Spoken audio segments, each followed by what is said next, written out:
Hey guys, hope you're doing well. In this video, I want to talk to you about some ways that you can really connect with your dog so that what you have to teach him will really resonate with him. And the beauty of these tips that I'm going to give you are that they are things that you can practice on a regular basis inside your home or on your walk or wherever you are. You can integrate these things into your lifestyle. They don't have to be actual formal training sessions, okay?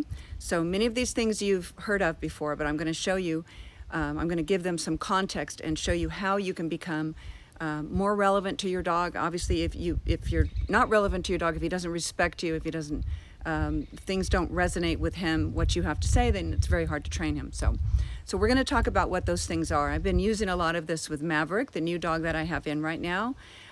He's been here for 3 days, and I've been practicing a lot of the stuff with him over the last few days. So one of the things that you can do is always ask for something before you give the dog anything. And I'm not just referring to a bone, a cookie, or food, although food is important. But I'm telling you that what you can do is actually ask for something before you even let a dog go through a threshold. So what constitutes a threshold? It can be your front door, your back door, your car door, your gate. It could be even going up or down the stairs. There's kind of a threshold there. So every time you ask your dog to wait and become calm, and here's the key, give you eye contact. That's where we get that connection. So we all know what it's like if we're talking to somebody and all of a sudden they start texting on their phone, right? Now they're no longer looking at us, they're looking at their phone and they're kind of giving us this cursory kind of, whatever. We're not connected with them, right? So we feel disrespected, which in a way we are. So it's the same thing with our dog. If we can obtain real, true, genuine eye contact from our dog, that means that we're connected with him. That means that we have a way better chance of giving him information and having him respond and comply to what we're asking for. So make sure that anytime you're going through a threshold, out to your backyard, wherever it might be, in your car, up your stairs, that you have your dog stop, stand in front of him, so you're using a form of spatial pressure where you're just squaring off with him. He will probably look up anyway, unless your dog is super conditioned to just kind of blow you off all the time, in which case you're going to have to wait a little bit longer. But wait until he gives you eye contact. The minute he gives you eye contact, if it looks genuine to you, and it's not just like he's throwing you a behavior like, yeah, I'm looking at you, go ahead, open the door. You don't want that, right? But when he looks at you, you want to pay that out immediately. What's the payout? It's not affection, it's not reward, the typical kind of reward. It's not a good boy or anything like that, because that's just going to escalate the energy, right? And that we're trying to work against. We want calm energy. So the payout will be that you actually let the dog go through the threshold. That's the reward. Right? So we oftentimes undo what we're trying to do because we go crazy when a dog does something well, when what we're actually after is a calm state of mind. So there's one thing, right? You can obviously do this with food if you're feeding the dog, whether you feed him in the crate. I feed most of mine in the crate because it's just easier. I have 20 plus dogs here at any given time, so it makes it a lot more convenient for me.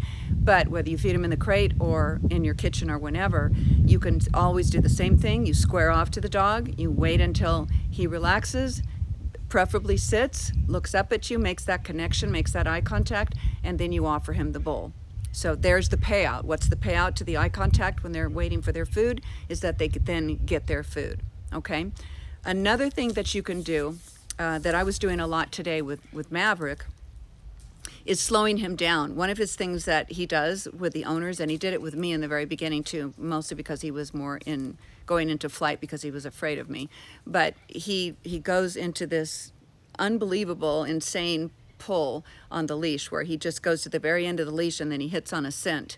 And he does it with the owner when they're walking him. He just pulls like crazy. So the first thing I did was put our leashes, a Lucas Agnew leash over him, which goes a long ways toward helping out because the loop sort of acts like a chill pill, the power loop.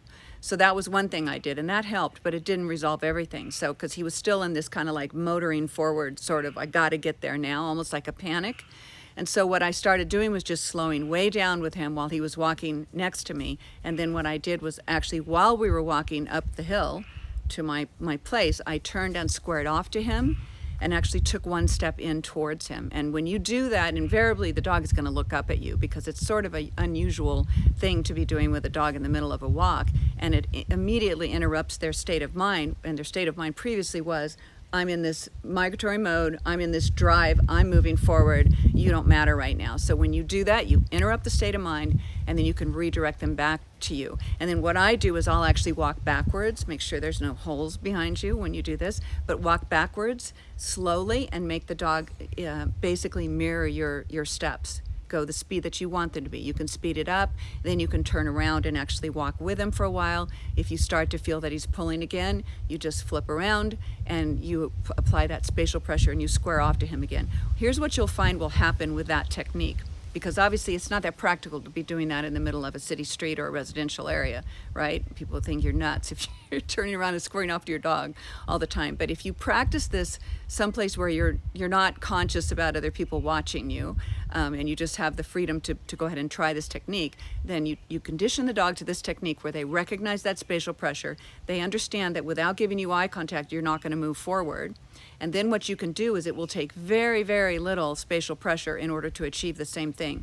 So when I'm walking my dogs now, I'm going to turn to the side because that's usually the way you would be looking at me. I would have a pack, some dogs here, some dogs there. And then what'll happen if one dog begins to move forward, I don't know if you're going to be able to see this or not, but I'll try. You still can't see my legs. So if you're walking, the dog is right here, and all of a sudden I feel that the dog is moving out this way. All I have to do, because I'm holding leashes, right? I might have 10, 12 dogs with me. So obviously I can't stop everything I'm doing and score off to the dog directly. So what I do after I condition him to be sensitive to small increments of spatial pressure from me, then what I can do is I barely shift my body. I mean, literally, sometimes I'll only need to move my head and kind of lean over them a tiny bit, and they'll pick up on it and back up. But that's not going to happen immediately. That's going to happen after you condition them by using a lot of spatial pressure and really squaring off, hold on, to the dog. So I hope you could see that. I know you couldn't see all the way down to my feet, but you can imagine. So just those are some things that are cool because they don't require you to actually set aside formal time in your day. These are things you can integrate in your day. You're going to walk your dog anyway. You're not going to go set aside time and go, I'm going to make sure I spend 15 minutes doing formal walking with my dog. You just walk your dog. But those are things you can integrate into that. And feeding, you're going to do that anyway. So why not lengthen that exercise or that ritual by just a few seconds, and waiting until the dog is calm gives you eye contact before you give them the plate. The thing that will initially take the most time is going through thresholds, because some dogs won't get it right away unless it's something that you've already practiced with them. But a lot of people forget that certain things can be thresholds that we don't normally think of as thresholds, like the car. A lot of dogs go to the dog park and they start that whole episode of going to the dog park by barreling into the car and barreling out of the car. And if you can slow them down in both directions, you'll have a better chance of keeping the excitement down to a level where you can manage it when you do get to the dog park. So think of those as thresholds that you normally wouldn't think of. Also, as I said earlier, going up and down stairs is another good one, because I've had a lot of clients where they've gotten hurt because their dog has knocked them one way or the other up or down the stairs because the dog is overshooting. When they're going one direction or the other, dog is like barreling through. So that's another thing. Then the classic, of course, if you are doing formal like place work with your dog, practicing spatial pressure with place work is really a good thing, because what you'll be able to do then is when you're using a lot of spatial pressure to keep the dog on the place board, and then what you can do eventually, let's say you have the place board several yards from your front door, someone rings the doorbell, the dog goes and alerts you, they're at the front door, you can turn and tell the dog to go to place. Or sometimes if you've done enough spatial pressure with them, you can turn, catch their eyes, so you get that eye contact, and then you take one movement in, literally just barely move, even like your shoulder or your head. If you do it right and you condition the dog enough, that's all it's going to take to get that dog to go to place. I promise you. I do it all the time, but you just have to start and build up to that. Okay?